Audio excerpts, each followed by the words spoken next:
Welcome. It's Saturday and it's 1 p.m. I'm not used to saying that. I'm normally saying it's Thursday, it's 9 p.m. It's time for another episode of the Killer Comic Show, but we're doing things differently. It's Saturday, it's 1 p.m. It's time for a special edition of the Killer Comic Show. Now, everyone in the chat, let me just give a massive shout out to you. I'll go through it soon, shortly, but we have a wicked lineup for you today. I think you're not here to talk to us. Let's get them on.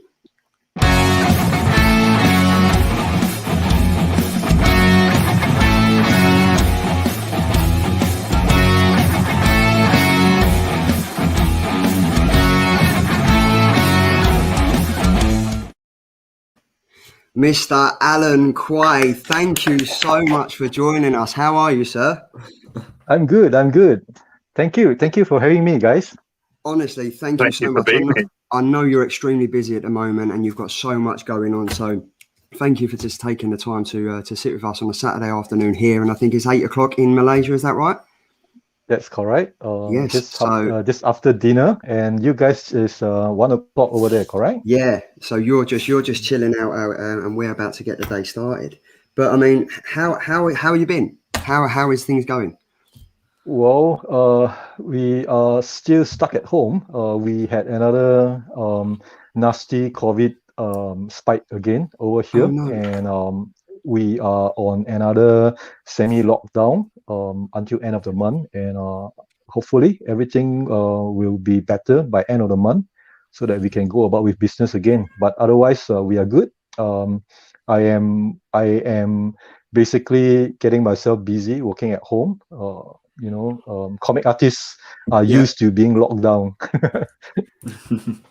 But I mean, we've heard that before from a couple of the guests that have come on this show, Alan, that, lockdown and these COVID times, it doesn't actually make a huge amount of difference for you guys other than kind of comic cons and conventions, because you're used to being at home. Apart from the fact that you are being locked in, not by choice. Yeah. But we are well trained actually. Yeah, right. But it's just fantastic to have you on. I mean, I know you've been absolutely smashing out every single cover. Like, you've got the Marvels covers, you've got the Superman, you've got the Deadpool. I mean, you've been in the business for around 20 odd years. I mean, how did you start about with your artistic career? Because obviously did you jump straight into it? Because obviously I know you are the owner of an artistic publishing company as well. So has comics always been at the forefront of your career, or did something else get you started? Well, it's basically me coming back full circle, really. I started out drawing comics in my own country, in Malaysia.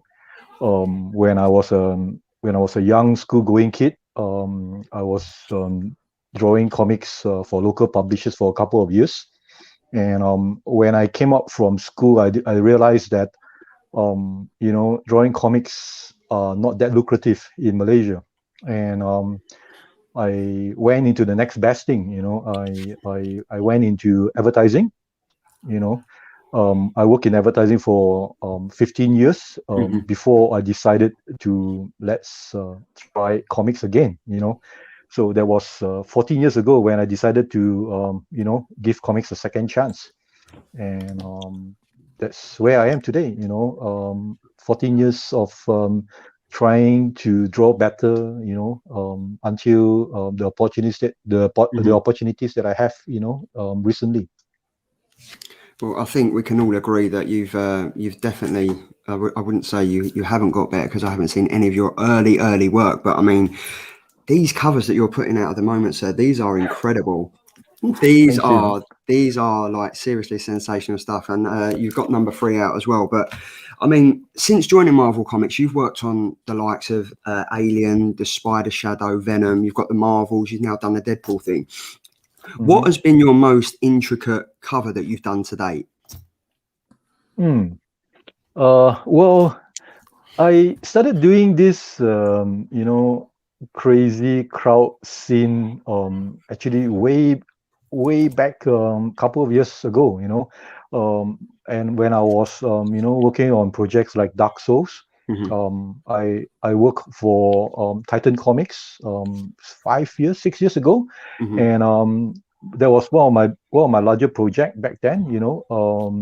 To be on a game related franchise, which was pretty popular at that point. And I think the book did pretty well. And because of that, the content of the story is quite intricate. And in many occasions, I try to outdo myself every issue. And I think I started doing those crowd scenes during this period. If anybody who knows about my my art in Dark Souls, you will realize that I have drawn many crazy scenes in the interior as well. I remember I have a page where I draw a double page spread of of spider-like creatures attacking the main protagonist. And then there was another issue where I draw like another double page spread of a ball, a ballroom, and the crowd is all zombies. So you see a lot of ugly looking characters in very English-like medieval ballroom environment, all over the place in a 2-page spread.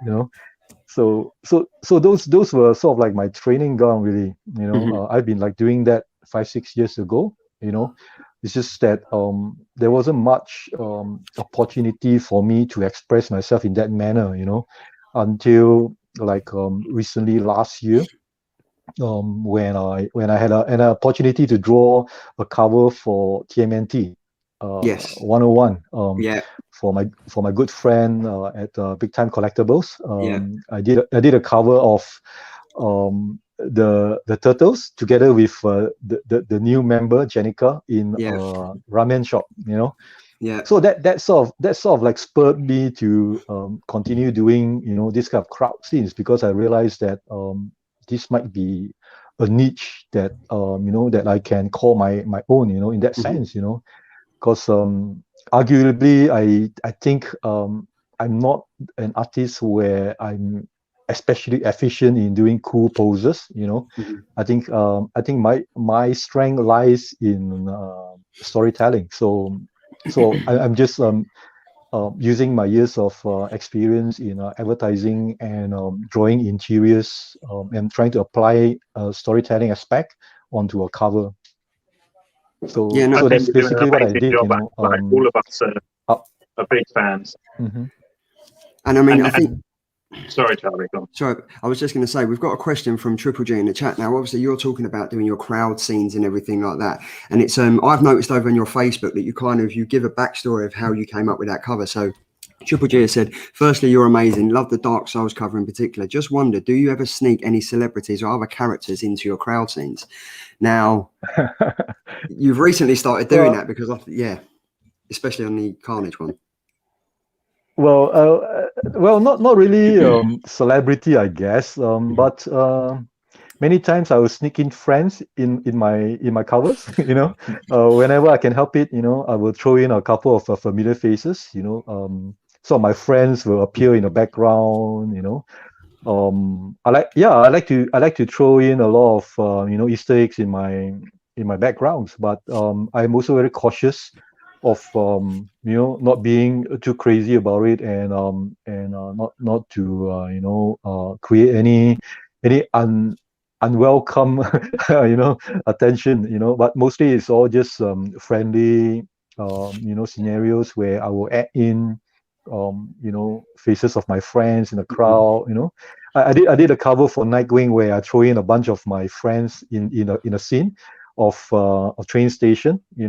So those are the kind of fun stuff that I like to throw in.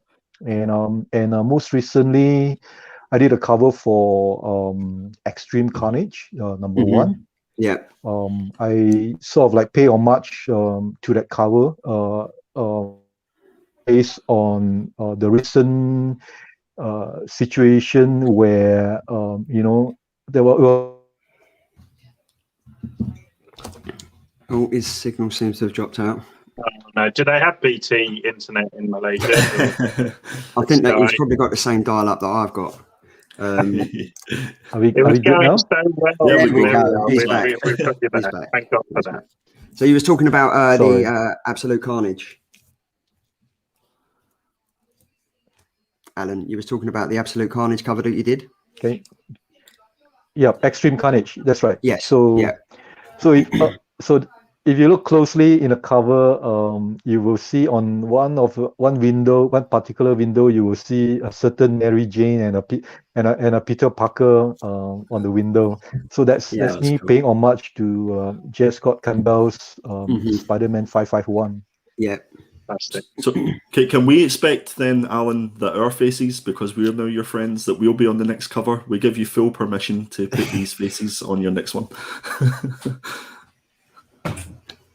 It'll be a game of spot the British YouTubers. That's the game you have to play on the next cover. Yeah, you're more than welcome. Yeah, you're more than welcome to use our faces and stuff on that. That'd be great, wouldn't it, being featured on a cover? But Do you know what your current, the work that we're talking about, this kind of, really intricate, everyone on the page situation? It reminds me a lot of. Have you ever heard, Alan, of Where's Wally? Or I think it's Where's Waldo in America. Have you heard? Mhm. That's what it reminds me of. Those books which I used to love as a kid, and I'm kind of having the same experience with your covers, where the fun of it is looking at all the kind of intricacies, and in that latest Marvels one of my favourite bits is that Doctor Strange is kind of really unnecessarily having his breakfast floating in the air whilst everything kind of floats around him. It's fantastic. And I mean, in terms of that new style, I've got an idea for you, Alan. I reckon Alan Quah jigsaws would go down an absolute storm. What do you reckon, Alan Quah jigsaws? Either his internet is not working, or he really doesn't like the idea. I'm going for the latter. I'm sorry, I think I lost you guys for a second there. So yeah, it's interesting that you mentioned Where's Waldo, because actually, if you look at the last 10 covers or so, if you put some effort in it, there is this little thing that I'm doing right now is if you can find Wes Allen, so I'm actually appearing in all my covers whenever I can help it. That's amazing. So yeah, so I'm always in there somewhere. You just need to find it. So that's my this little thing that I'm doing, and it's interesting that you bring out Wes Waldo, because this is something that I do very quietly. I didn't know what to mention about it, and I'm always there. So where's Alan? Yeah, where's Alan? You've got me looking now. I'm going through these covers and I'm trying to look and stuff. That's your weekend sorted now, Charlie. You're just looking through those covers. That's it. I'm just going to look through all the covers.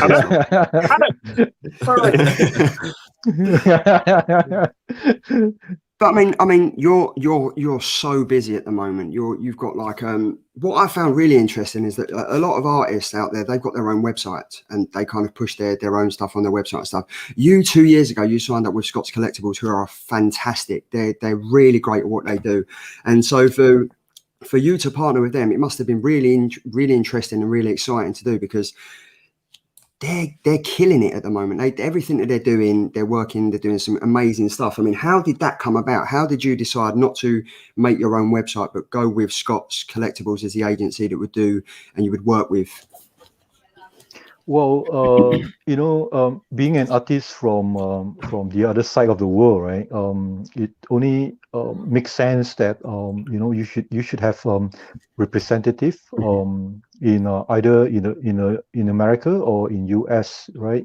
Because for me to physically be available in Comic Cons in America is almost near impossible, especially at the beginning of my career, so well, I have been represented by a few agencies prior to Scotts Collectibles, and I think all of them have did a great job of representing me, because as an artist, right, you are just not good from the beginning, right? You just need to be given the kind of opportunity. Basically you get paid to improve yourself, right? So over the years, I've worked with a few agencies, and they have blessed me with many projects. Obviously when I started out, I have to, like everybody else, work on smaller projects, get myself better, and from there you just move up the ladder, right? And I think the Scotts Collectibles opportunity came about when I think I reinvented myself in a more I think a more better quality position, right? So and by the time I joined Scotts, I think I've just started to sort of like gain some momentum in terms of my branding, and definitely Daniel Scott, my rep, did a lot of work for me, right? Bringing me to the cons, the comic cons, introducing me to all the retailers, and getting me on board with DC Comics, and then finally Marvel Comics, right? Those kind of opportunities, I can only dream of, right? Before then, because to be fair, I just wasn't good enough. I was really a work in progress. I'm just somebody that is like, trying to reinvent myself, trying to model myself to a position where I feel that I'm ready to draw for mainstream comics. So obviously over the years, working with Titan Comics, IDW, and many more projects, right, have nurtured me to be a better artist. It's interesting earlier you said about Malaysia not being that lucrative, when it comes to kind of comic book, the comic book world. What's it like over there now in terms of like, do you have a Comic Con in Malaysia? Are there comic book shops? Like, what is the market like over there? Well, Malaysia is a special market, really. I think the core fan base in Malaysia is more leaning towards manga and anime. So in that sense, if we have any comic conventions before COVID, it is mostly more focused on manga and more focused on anime and cosplay. And if we were to want to real Comic Con, right? The nearest one is in Singapore, which is Singapore Comic Con, which is run by Reed. That's one of the larger shows nearest to my place. And in terms of comic shop, we used to have a few comic shops, but I think the American fan base has dwindled a little bit over the years.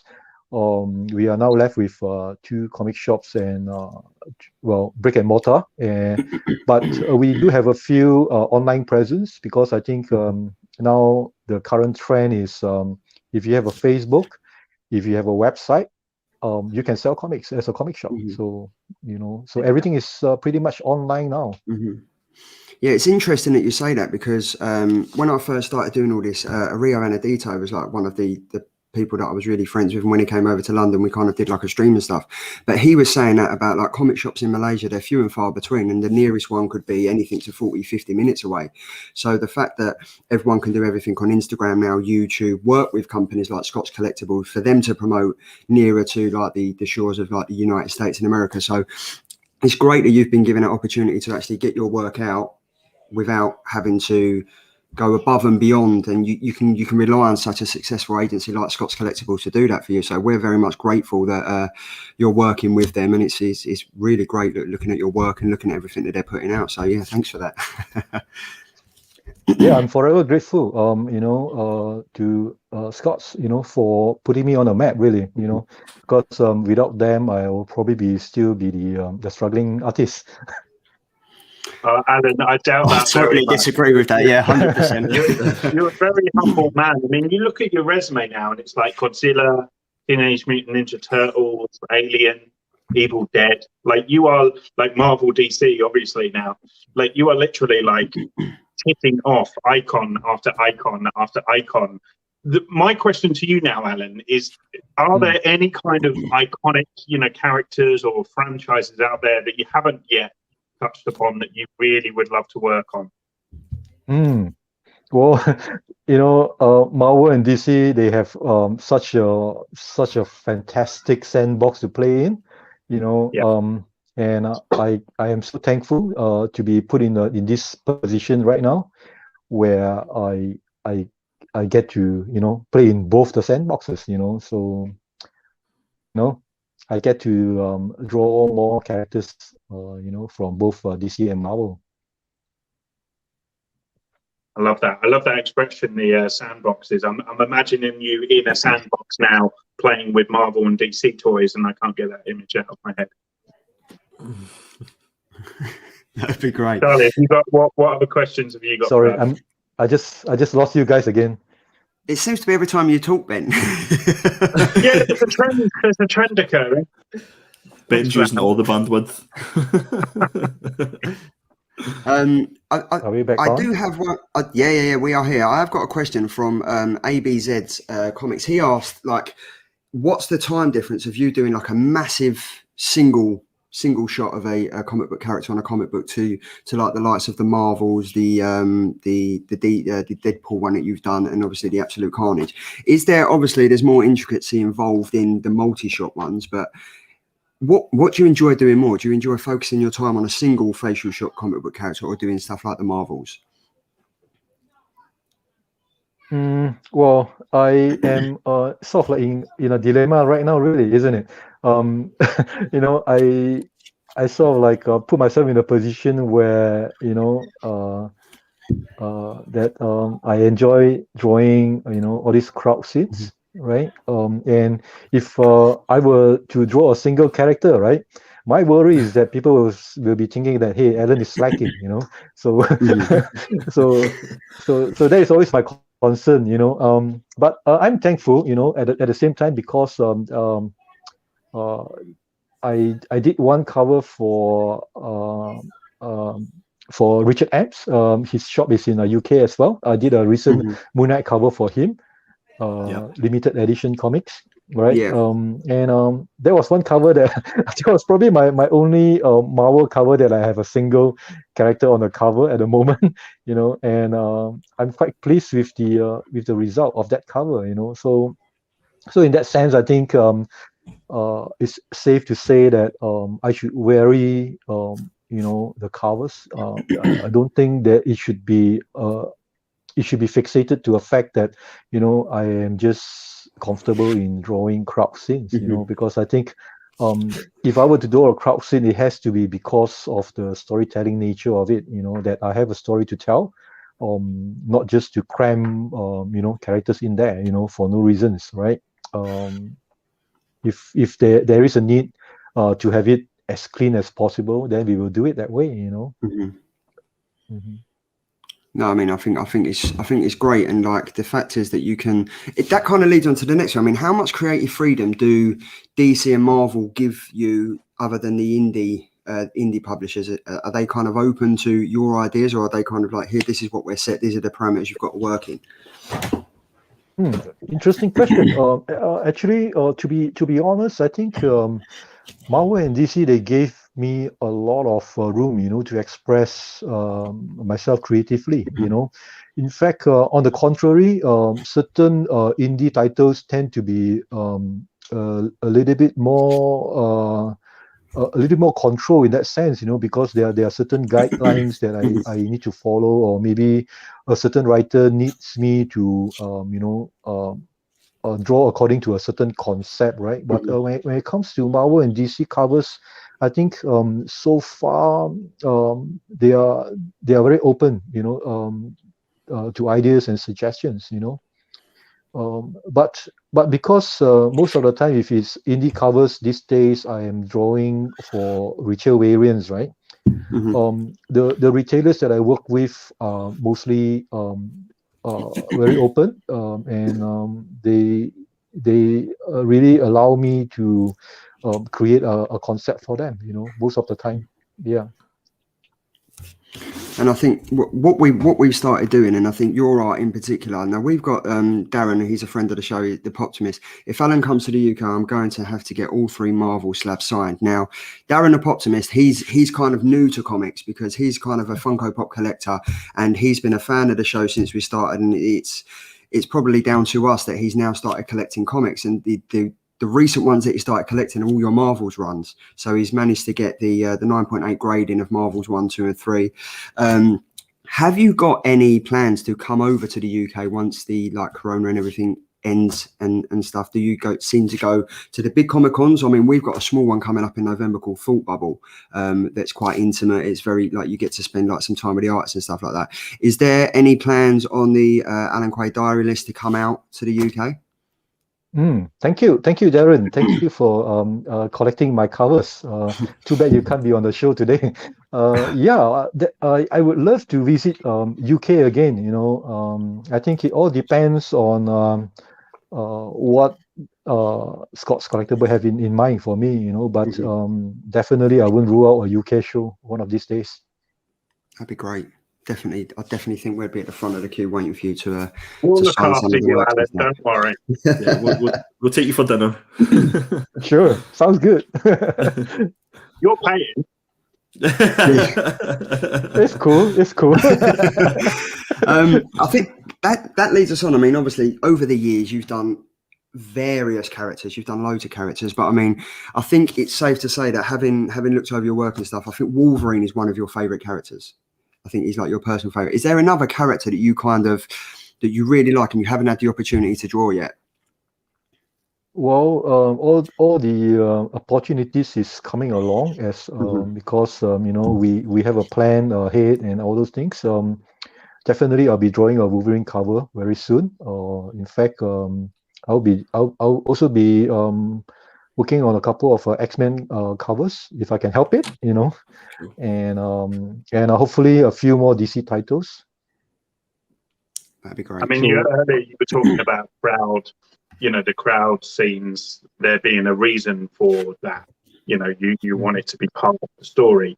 And I don't think anything suits that better than the current situation on Krakoa, where, there is hundreds of X-Men characters. I, for one, would love to see you kind of have a stab at as many mutants as you possibly can on a Krakoan scene. That would be great.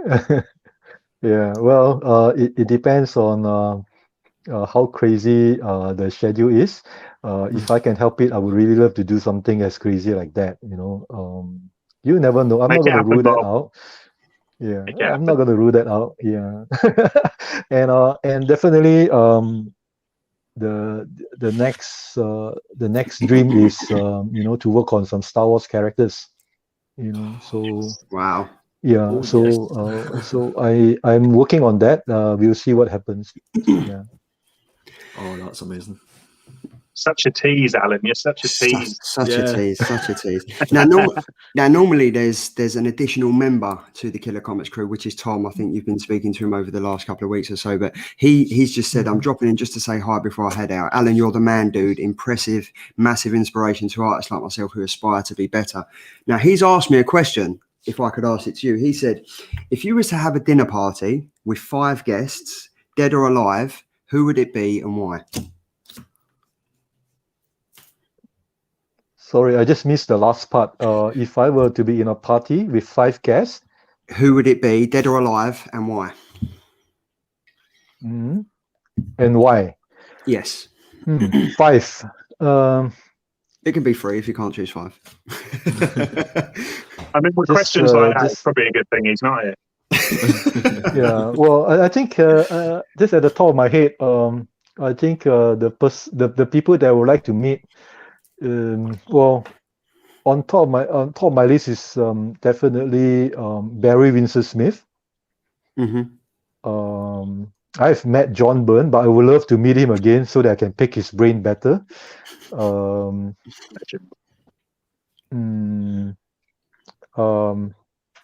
Who else? So many. and I don't want to offend anybody. It doesn't have to be comic well, book, you know. If it's Princess Diana or Freddie Mercury or something, that's fine. Of course. Well, right now, I'm in this zone where I'm trying to think of my art heroes, really. Yeah, definitely Al Williamson. I'm a big fan of Al Williamson. I love what he did on Star Wars, especially on the movie adaptation of Empire Strikes Back, Return of the Jedi, and the comic strips that he did for the newspaper. I would love to meet Jim Starlin. Nice. How many more? I've one more, right? One more. I think I would reserve that for Bill Sienkiewicz. I'm a big fan of his work as well. Oh yes, Yes. Would some of those guys that you've mentioned there, would those be some of your influences? Was there any other influences that you had as you were going up your career ladder? Well, yeah, definitely. One way or the other, these are my heroes. I'm especially influenced by Al Williamson. I love the way he draws characters in shadows, in dark shadows. Like they don't mean anything to him. They just look so natural, right? That's one thing that I learned from him when it comes to shadow plays. If you look at some of my more darker covers, right, those are some of my influences from Al Williamson. And how can I forget Bernie Wrightson? I'm a huge fan of Bernie Wrightson. So a lot of my horror covers are very much influenced by the years of collecting his work. Awesome. I think it's great. And I mean, we touched on earlier that a lot of comic book artists, they seem to venture into like the computer game genre, because obviously there's like you have the graphic side of it, you have the 3D rendering side of it and everything like that. We've got a question from Sean the Noob, and he said, with the video game books that you have done, do you have any plans to do a Final Fantasy one, or would you like to if you had the opportunity? Well, I think I've done a few game related projects. I think that was during the time when I was still actively drawing interiors, since I joined Scotts Collectibles, I've been putting a bit more focus on covers, really. I miss storytelling a lot. The reason why I'm doing all these things on my covers is basically me trying to tell stories, really, and I'm not going to rule out going back into interiors, probably after a few more years of doing covers. I would love to get out from all this limelight and hide in my room and just start drawing away. I think that's the little difference between being a cover artist and an interior artist, because as an interior artist, you are mostly away from all this branding exercise, so-called. You are just stuck in your studio every month, delivering an issue a month. So those are a lot of hard work there. I've dedicated like 7 years of my life in that kind of position, where I will be drawing 14 hours a day, just to meet my deadline every month, Wow. So it is tough, but I think the years of training myself, I'm faster now, I'm more efficient now. So in that sense, I think I would be able to handle interior better than I did years back. So I'm not going to rule out doing interior, and perhaps maybe one day, right? I will draw a project where it's related to games again. No one knows what's going to happen. Yeah, no, I mean, that would be great. And I mean, like computer games and everything, everyone's reading comics, everyone's playing computer games because of the situation we're in. But I mean, just touching on the massive comic that came out from Boom Studios, it was obviously Berserker. Now, you done a amazing cover for that. How was that opportunity to work on that? How was it? I mean, that's gone to a 5th print now. I mean, it's kind of unheard of. But I mean, it must have been great to work on such a big comic that was coming out with obviously the cast of Keanu Reeves and stuff like that. So, but yeah, that cover was incredible. So massive, well done for that. Thank you. That cover I did for Matt Spieth of Slap City Comics. And I think the time when he offered that project, Berserker have not hit that kind of limelight yet. Yeah. It was just another project at that time, right? And we knew that Keanu is writing it, right? And it is a no-brainer to say yes to to the project, right? Yeah. Even though they are not a big fan of drawing likeness, but yeah, I mean, it would be silly of me to turn it away. I think I still remember at that time I was quite busy, and but I really wanted to do a good cover because the moment we got that cover, right, then we realized that this is going to be a really hot book, and there's going to be a lot of variants, so the competition is going to be intense, so so it's like I have to do something that at least has some integrity in it as a cover, so that's basically me trying my best to be relevant among my peers, really. Oh, you definitely did that. I think it definitely stands out. And obviously with the situation that we're in, obviously you're pumping out comic book covers like left, right, and centre. They're coming out. They're fantastic. But I've got a question from Leon Russell, and he said, "Can I ask about guidelines Alan gets for his commissions? I've always wondered how much the artist has to go on when designing a cover from scratch, particularly for a first issue." Now, I guess you kind of do commissions and comic book covers as well. Has one kind of overlapped the other one? Has one kind of taken priority? Are you working on one more than you would do? Well, I mean, in an ideal situation, I would like to have an equal balance, to dealing with my commissions and also my, my day job, right? But yeah, I mean, unfortunately, I've been a slacker in terms of clearing my commission. I have a long commission list, and thankfully I have a lot of patient clients, so I think most of the collectors, they understand the fact that the published aspect of the artist is something that is very important, and they are just there to wait, because whenever that we have a new cover, we just have to put focus on that, and then the commissions will have to take a back seat again. Unfortunately, that's the kind of situation I'm in right now, right? Every time I wanted to start on a commission, hey, I think I have 2 that I want to get out this week, and then I have a job offer, and I have to put that on the back burner again, so yeah, I always have to apologize to my customers. I'm sorry, I'm going to be late again. So yeah, so at this point, I am not, unfortunately, I'm not taking any more new commissions until I clear off my current waiting list. And yeah, anybody who's interested can always write to Scotts Collectibles to get on the waiting list. Yeah, we've dropped the link in for Scotts Collectibles in the chat. But I mean, it's always good to have a waiting list. It shows that you're kind of doing the right thing. You've got people there that are really enjoying your work and stuff. Touching on your work, obviously, your work's very distinctive. We can kind of see an Alan Quah comic or a commission a mile off. How would you describe your work in your own words? Oh, that's a tough question. I don't know. I always felt that I am in no position to say anything of myself. I think that should be the job of the people who appreciate my work. I can't put an announcement on Facebook saying that I did a really cool cover. I'm very pleased of that. I don't think I like to do things like that. I think I don't have any right to say anything like that.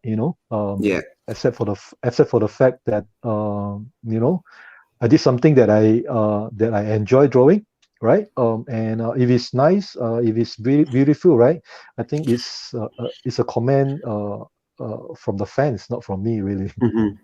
So I mean, I'll let everyone interpret how my work is to them better. well, honestly, if you have a look through the chat, they're saying how amazing your work is, fantastic guests, like some of the stuff you've got coming out. What stuff have you got coming out that you can kind of discuss? Is there anything that you can kind of just give us a little taster to what you've got coming up, or have you zipped up?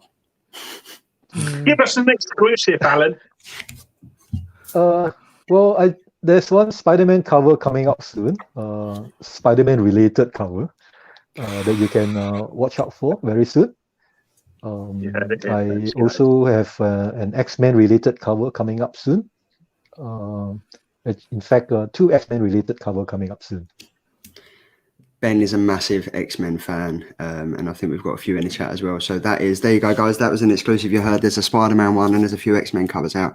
But I mean, the Comic Deal has asked a good question. How does one train the mind to not get bogged down in the details of early stages of artwork? I always find myself, I get lost in details too early and not remain loose. Mm-hmm. Good question. I am one of the victim of such notion or such approach when I started out.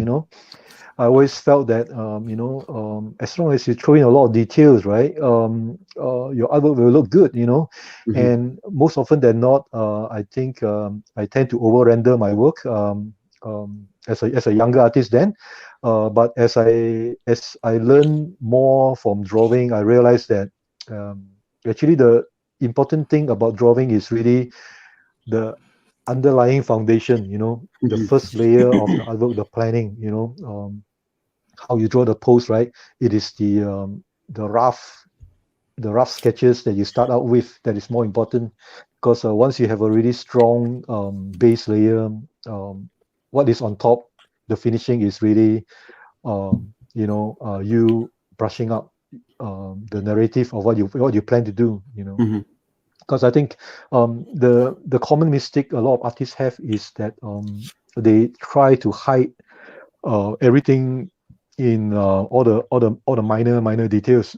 But then when you're done, then you look at it, then you realize that the what you call the anatomy is a bit awkward, and the perspective is a little bit wonky, right? Because those are basically bad planning, right? But if you spend more time on the initial drawing, Mm-hmm. I think the end result will be much better.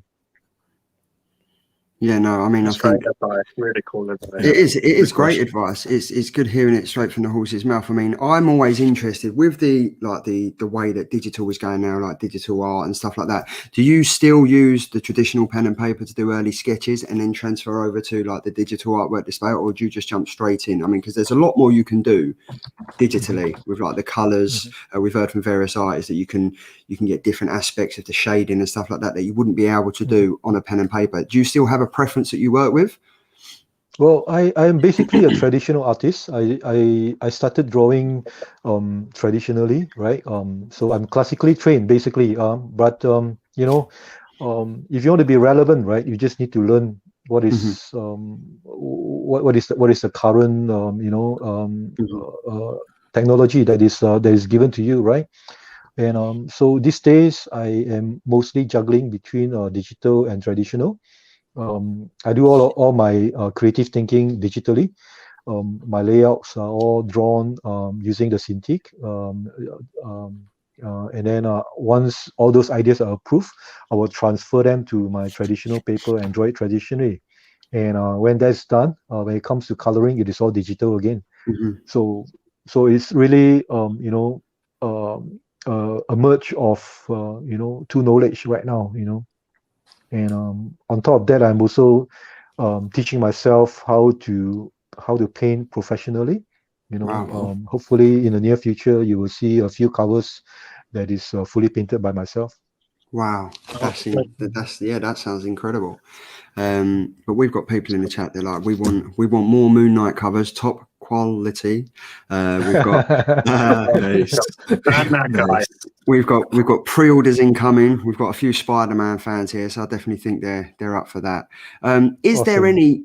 there any character that you haven't done yet that you want to, and you feel like that it hasn't been done yet, and you think you could put a really good stamp on a character? I mean, like looking at these, there's loads of characters in here, but is there one that stands out on a recent cover that you think that'd be a great cover for a comic book issue that's coming up?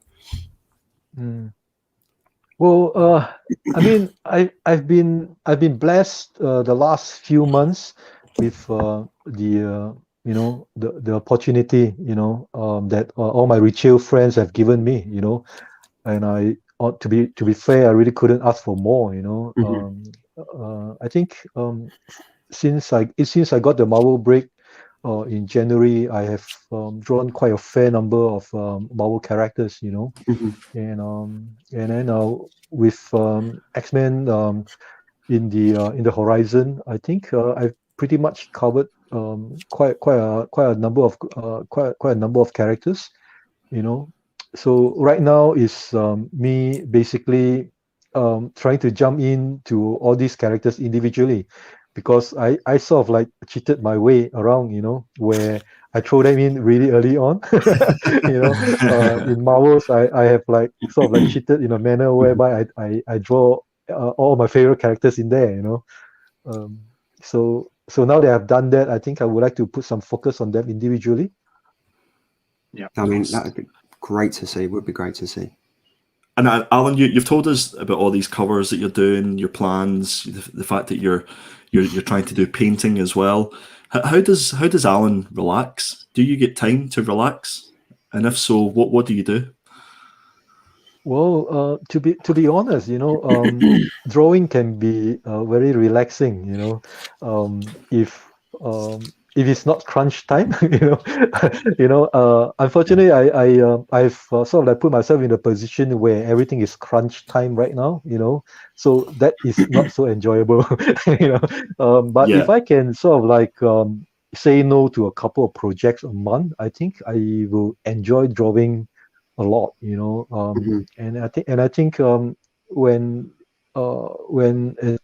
someone enjoy his work, right, you will get a better result, So I plan not to overwork myself too much, But but otherwise, if I'm not drawing, I would love to play a few games of snooker whenever I can. Oh, cool. Good. Mm-hmm. I'm picturing you in a little waistcoat now, Alan. I mean, one of my favourite covers that you've done recently was Ice Cream Man 24, where he's got the ice cream truck and he's got the kids turning into like little aliens and zombies and stuff coming up. ABZ's comment said, when you do something as complex as Ice Cream Man 24, how did you plan out the sketch, drawing from left to right, foreground first, then background fills, etc., initial roughs and redraft? Because that is a very intricate piece of artwork. I mean, on the flip side of that, you've got your new Superman cover that's coming up, the Metropolis Comic-Con and stuff. So something like that, from the perspective of looking down to changing it to where the ice cream cart is parked, where would you even start with that? I wouldn't even have the foggiest idea. It started with a simple square, really. Okay, there we go. There you go. That's it. It's all squares. Yeah, I think I enjoy drawing backgrounds. I have trained myself to enjoy drawing backgrounds over the years, and I like to draw buildings. I like to draw intricate perspective, and because of the personal enjoyment of doing this, right? It's not a burden to me anymore, and thus when I do this, right, it is sort of like second nature to me, like when I did the Ice Cream Man, my whole focus was really on getting the correct camera angle, for that cover, because I think that the years of in advertising, doing TV commercials and trying to direct a commercial, putting yourself behind the camera, right? It teaches you the importance of camera angle, I think, right? And because of that, I applied those knowledge onto my covers, you know. So when doing complex covers like that, I'm always trying to put myself behind the lens, you know, because what you see with your eye and what you see with the lens is two totally different things, you know. Mm-hmm. So that's how I try to you know, draw my covers all the time, you know. But to simplify matters, it is always everything started with a single cube, you know, on the drawing, you know. From that cube, you just expand everything. Yeah. Just Really. a square. It started with just a square. That's how it was. Mm-hmm.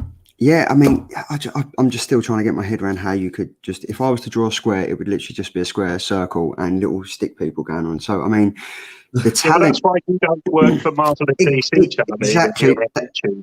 That's why I'll do the chat, and I'll let someone as fantastic as Alan keep doing what he's doing. I mean, with that said, though, have you ever had anyone come up to you saying, "Oh, your art's been amazing. It's impacted me in this way and that way"? It must be great to have such a wide spectrum of fan bases, from the computer stuff that you've done to DC, indie, Marvel, all the publishers that you've got. It must just be great to have that admiration from like the likes of us and people in the chat saying how fantastic you're doing. I mean, do you ever have to take a step back and think, wow, I'm kind of getting overwhelmed here, or do you kind of just roll with the flow? You seem so modest. I'm guessing you just kind of go with it. Well, I think you know, I'm not too what you call crazy about the adulation or all those things, you know, because I think my focus is really on you know, what I can deliver, really, you know. My job is really to try to give something, right, to the market, and if the market likes it, I will try to improve on that direction. And I'm also very conscious that you know, what you are giving them may not be constant, right? Because some will be popular and some just won't, right? And you also don't want to overstay your welcome, right? So in that sense, I like to experiment a lot, you know. And I know that my crowd scene is not something permanent that I will want to do, right? I am always looking at opportunities to explore something different, you know. Perhaps you know, next year I would be doing something different again, you know. That's how I've been you know, trying to stay relevant, you know, over the years, right? I'm not happy with or rather I'm not contented with just be in one certain comfort zone, you know. Like you know, right now I think I enjoy doing all these crowd elements, right? Perhaps, you know, I should consider doing something different also, you know, as you know, to experiment on, you know, because I get bored very easily. You know, I think after a while, I think, okay, I think I've done enough of this kind of stuff, right? I think I want to do something different again, you know. So that's what it, I think that's a good idea, because I think these days, like, people's attention spans are so much shorter than what they used to be. So everyone's, you know, it's constantly, what's the next thing? What's the next thing? So, you know, I think that's a really wise approach, to be honest, Alan. It's like you can kind of, you know, do these covers that have a distinct style, drop the mic, and then move on to the next thing, and then do something new. And you know, I definitely think that's a good plan. A good plan. Yeah, exactly. Because you know, for me, is I'm a comic fan myself, right? I mean, apart from me, me drawing comics, right? I mean, from my perspective as a comic fan, I feel that, you know, I'm not going to be just happy collecting a certain type of books, right? I mean, I want something different all the time, you know. So I don't expect myself to be like that as well, right? I mean, from that perspective, I think I need to constantly change, to reinvent myself, right? To be relevant. Yeah, I mean, sorry, Andy, go on. No, I was just going to ask Alan. You mentioned that he's obviously a comic fan. So, what was the last comic book that you read? Is there any books that are out at the moment that you're enjoying? To be honest, you know, I don't have much time to read I was comic going to books say, these days. probably don't have time to read. Yeah, you know, but I think recently I am into collecting hardcovers, you know, and I enjoy the fact that I can read the entire story on an omnibus rather than you know, picking up my short boxes or my long boxes and see where I put that particular arc of books that I have, right? And opening them up individually just to read an issue, right? Is a pain, right? I'm sort of like in this situation where I am reading from omnibuses and hardcovers really. I recently just purchased a few John Byrne collections, and I'm enjoying myself. You know, So going do through you, you know, all his work again, all over again. You know. do you think we'll get an Alan Quah omnibus of all your covers and all your artwork into a book, like a that'd be cool. sketchbook? Oh, I'm a long way from having my own omnibus. Yeah. I mean, we've got a new viewer in the chat, Jeremy Yap. Thank you very much for joining. It said, "Is there a possibility of doing projects related to the Agents of Atlas, or more specifically, projects with a hometown character like Sunbird?" Well, I'm not going to rule out anything, you know. I mean, as long as there is a market for any characters, right?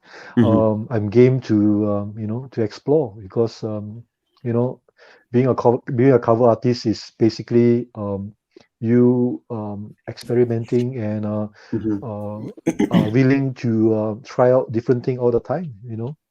Because Yeah. this is basically what I do, you know, trying out new covers and exploring the character, learning how to draw the character, you know. So it's what I do every day now, and I wouldn't rule that out, you know, one day for sure.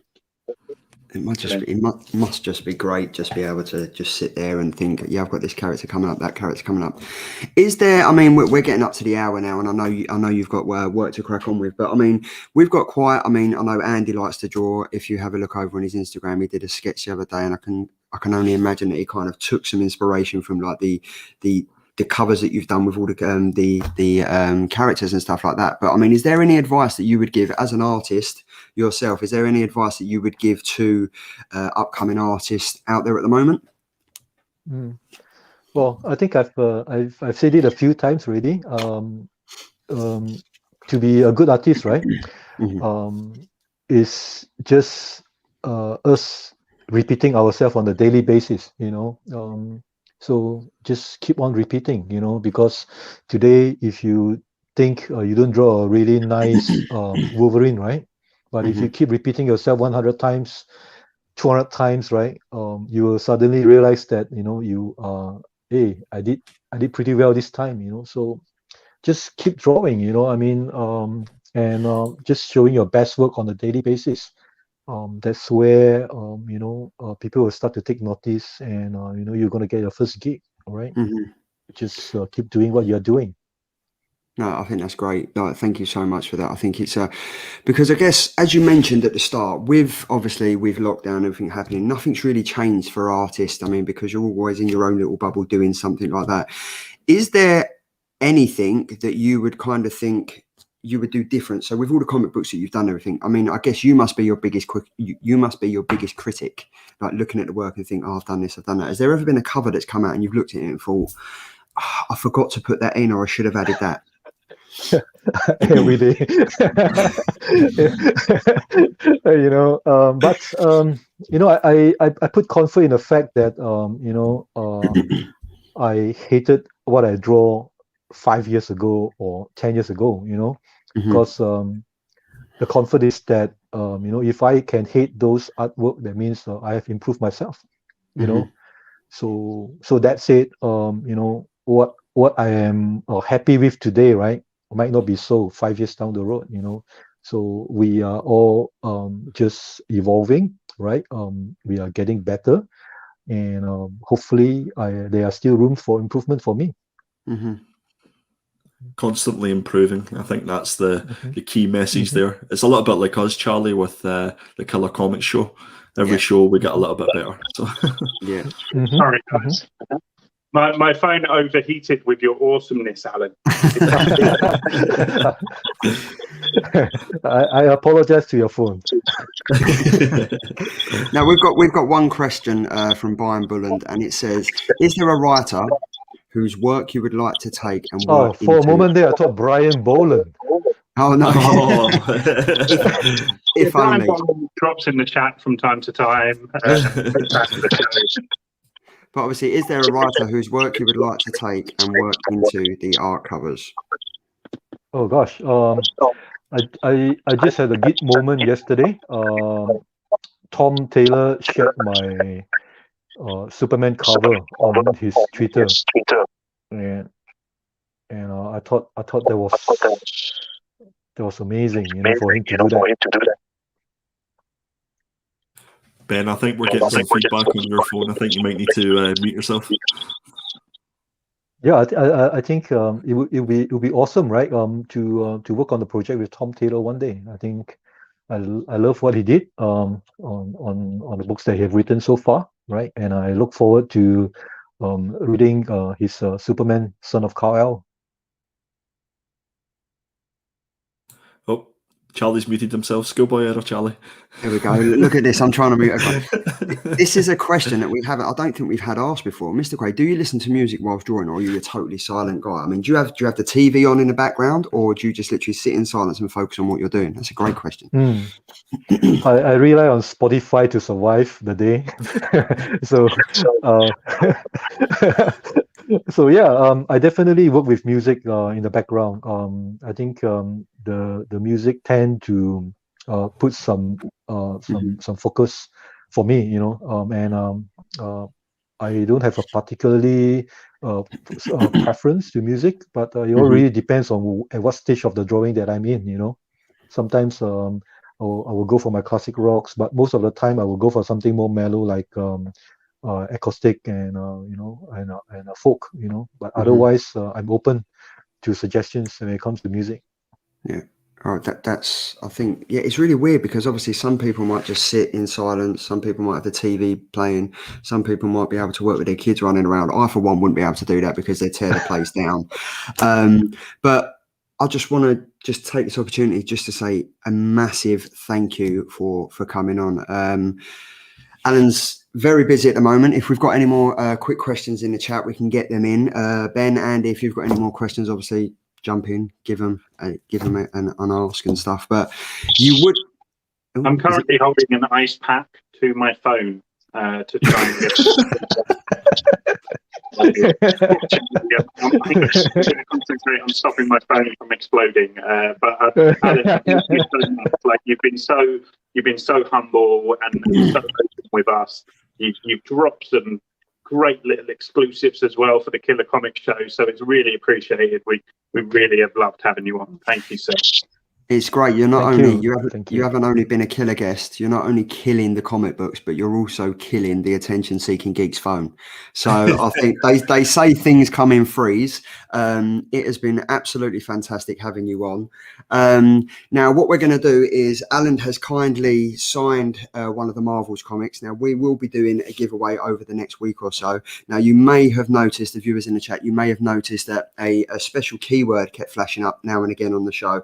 Now, what we're going to do, if you can note down that keyword, if you can drop Tom from Not Quite Mint a direct message with that keyword, sign up to the Not Quite Mint mailing list. We will collate that, and then next week we will do a live giveaway on the show, and one of you lucky people in the chat will be the receiver of a signed Alan Quah comic. So massive thanks for Alan for doing that. We're always giving back to the community because it's all you guys that kind of help us do this show and help us ask the guests the fantastic questions that we've been asking. Alan, from me and the guys here, it's been sensational having you on. Thank you for taking the time all the way over in Malaysia to sit with us geeks and talk about comics, talk about what you've got coming up and what you're actually working on at the moment. Massive thanks to that. We won't take up your time anymore. It's been sensational having you on. I wish you all the best. I hope you come out of the lockdown soon and continue smashing the ball out of the park with the sensational covers that you're putting out at the moment, and hopefully one day the Killer Comics crew can meet you at a Comic-Con and we can get you a round of drinks, whatever your tipple is. Yes. Thank you so much for having me. It's my pleasure to be on the show, and I appreciate you supporting my art, and hopefully I will still have a few more years to improve myself, to wow you guys. And we will be with you the whole way, sir. We will be with you so well. Thank you. Thank you so much. But guys, it's been great. Enjoy your Saturday, and that is another Killer Comic Show done, and we shall see you soon. See you